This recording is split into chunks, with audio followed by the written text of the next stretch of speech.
Welcome back, cookers. You're watching Cooking with Jen, but today we're going to be baking with Jen and Shelby. Prince will make an appearance at some point, and Halloween is here, and if you're in for a scare, we are going to make a delicious moist chocolate cake with a little surprise inside. Now, Shelby is going to read you the ingredients you're going to need for this delicious and moist chocolate cake.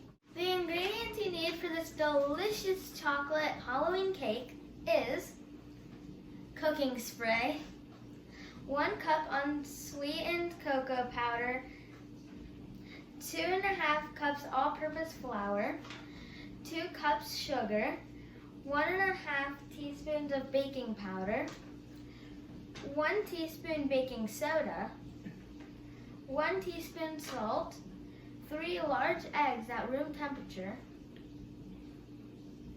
3/4 cup vegetable oil, 1.5 cups of sour cream, 2 teaspoons vanilla extract, Half a cup of sour cream. half a cup of sour cream, 2 teaspoons vanilla extract, and 1.5 cups of water. So what we're doing with the water, the 1.5 cups of water, you're going to boil it on the stove, and once it comes to a boil, which it is now, you're going to add your cocoa powder. And you're going to stir that until it's all mixed. There you go, assistant. She's my assistant today. You're just going to mix it till it gets nice and incorporated. Now you want it to get a little firm. You're going to leave this alone for later.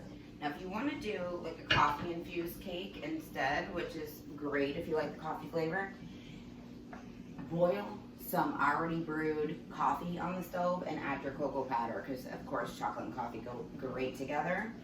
I suggest using a decaf unless you want your kids bouncing off the wall more than they already are going to be from this cake. Inside this cake there is going to be a spooky surprise, and what it is that we're going to have candies fall out of the cake.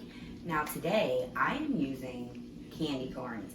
Candy corns, you either love them or you hate them. I happen to love them, but if you're not one of the few, the proud and the brave like me that love candy corns, you can use M&Ms. You can use Reese's Pieces, which go great with the chocolate cake. You can use whatever you want. Just make sure that you cool your cake before you put the candies. And once the cake is done, we're going to show you how to incorporate those candies in there. So what I'm going to do first is I am going to beat my sour cream.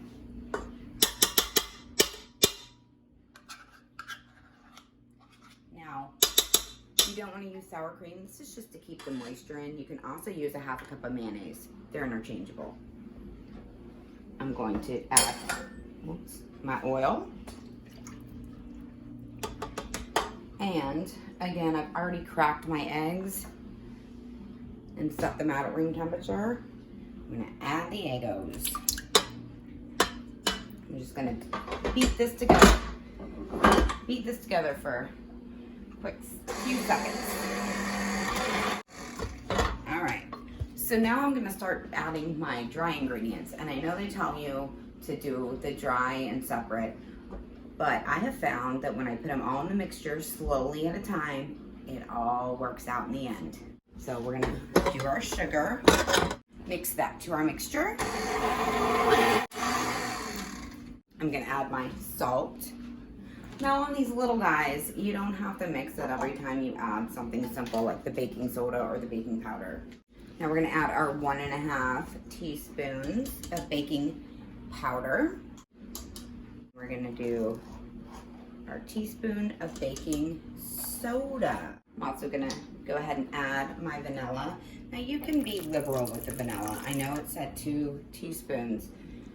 So you add as much or as little as you like. I like a vanilla-y chocolate flavored cake, so I added just a touch more. And of course, we're going to add our flour. Now what I'm going to do with this flour is I'm going to add about 3 cups. I'm going to add a little at a time. It's going to all equal 2.5 cups, but I don't want the bad in there. But I'm going to add a cup at a time and mix a little. and then add a little more.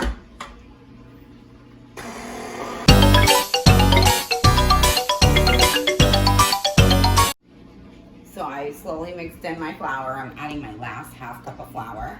I'm gonna mix it in.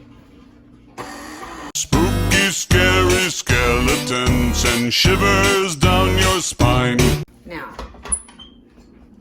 I hope you didn't forget about the chocolate because it's still here on your pot. You're gonna stream in that delicious chocolateness into the rest of your batter. You're gonna stream it all in, get all that chocolatey goodness, and then we're gonna mix. All right, folks, we have got this all mixed up. Now, what you're gonna wanna do is you're gonna wanna preheat your oven to 350 degrees. You're gonna cook this to 30 to 40 minutes. I know that 10 minutes can make or break your cake, so we're gonna start out at 30 minutes. We're gonna go on the light end because we do not want to overdo our cake. And because we're doing candies in the middle, we're gonna want to layer the cake. So double the cake, double the layer, double the fun, double the taste. And this recipe actually calls for 2 9-inch cake or pie tins. Now, if you're wondering where that vegetable spray came in, if you're wondering where that cooking spray came into play, you are supposed to spray your tins with it, but remember, easy cleanup. We are going to use wax paper, parchment paper, if you will. Now, if you want, you can spray this, but because it's wax paper, your cake is not going to stick to it. I happen to be using disposable tins, but if you have like the glass pens and you really don't want to wash them afterwards, I suggest these.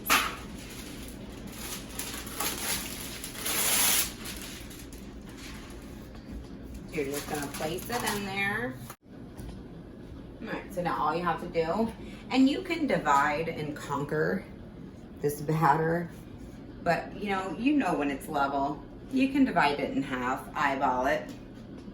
You're just gonna pour half into one pan and the other half on the other. So now the next little tip you can do once you have them in your tins, you lightly drop it, let that batter settle. And once your oven is preheated, you're gonna pop it in that oven. We're gonna start it off at 30 minutes. And remember, it's not ready till it's fork ready, which means you're gonna have a clean, even fork when you stick it in the middle of that cake. All right, so now our oven is preheated at 350 degrees. Remember, safety first. I'm gonna open up our little oven here, pull out our rack, and we're gonna pop our cake tins right there. We're gonna push her on in. You don't have to do this part.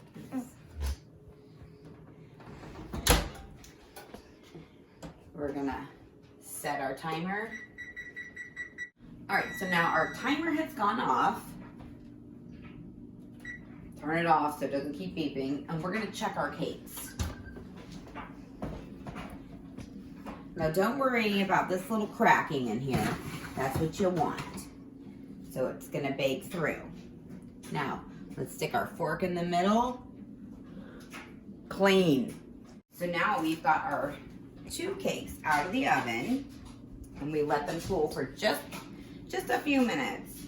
Now on this baking sheet, what I'm gonna do, I'm gonna flip my cakes upside down, and I'm gonna show you how easy this parchment paper is to take off. Oh, gorgeous. Voila. All right. So, our cakes have cooled. And it really only took about like an hour or so to cool. You just don't want your candies to melt, especially if you're gonna use like Reese's especially if you're going to use Reese's Pieces or M&M's are a good one. Even the candy corn, the sugar is going to melt off if it's hot. So we're going to add our first layer, and I'm going to put it right on my cake tray and decorate it there. And now mine has a little topper we can put on, because you're not going to want to move this after your candies are in there. So we're going to do our first layer. And remember, if there's any little leftover tidbits, you can always eat them. Delish.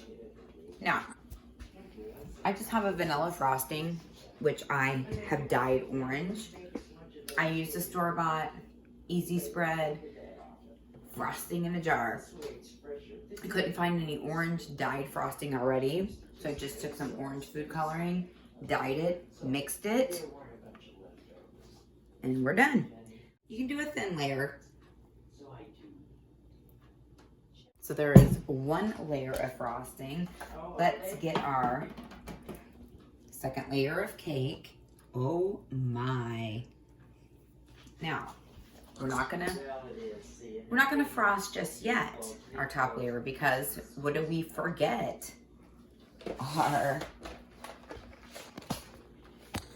candy corns, of course. So, super easy to do with my Halloween, my knife. I am going to cut a circle in the middle. It looks like a sandwich or a bagel.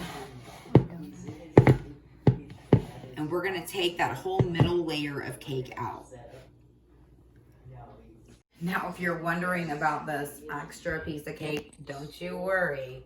It's not gonna go to waste. You either eat it or we're gonna pop a top on it. Your choice. So now, what we're gonna do, and you don't wanna overdo the candy corns. You just want the effect. So we're gonna just drop them right in the middle. Now, of course, we still have that extra frosting. Yum, yum. I'm gonna cut my top that I had. I'm gonna place it on top so that I can frost the top. I'm gonna cut it in half because I'm gonna save this for later. Now, we're gonna just frost our top.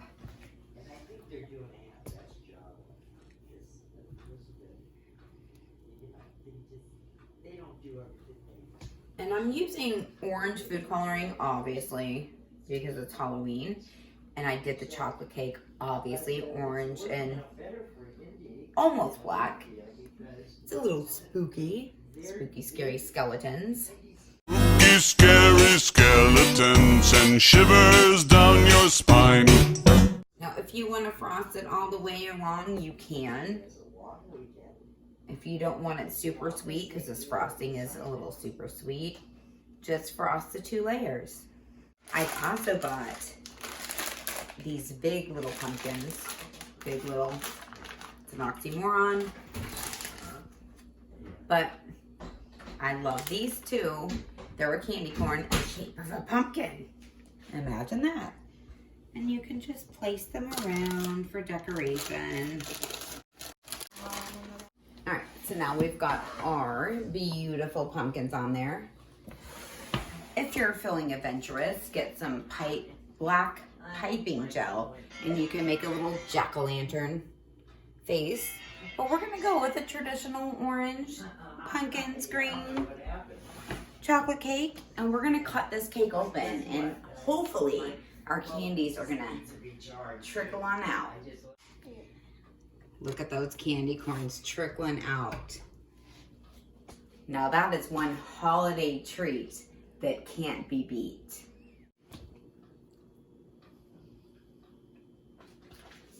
Mmm. 10 out of 10. I'm definitely going to try this again. Remember, you're watching Cooking with Jen. I'm Jen. Be kind and subscribe. Guess what? I'll see you next time. Try this cake recipe. You won't regret.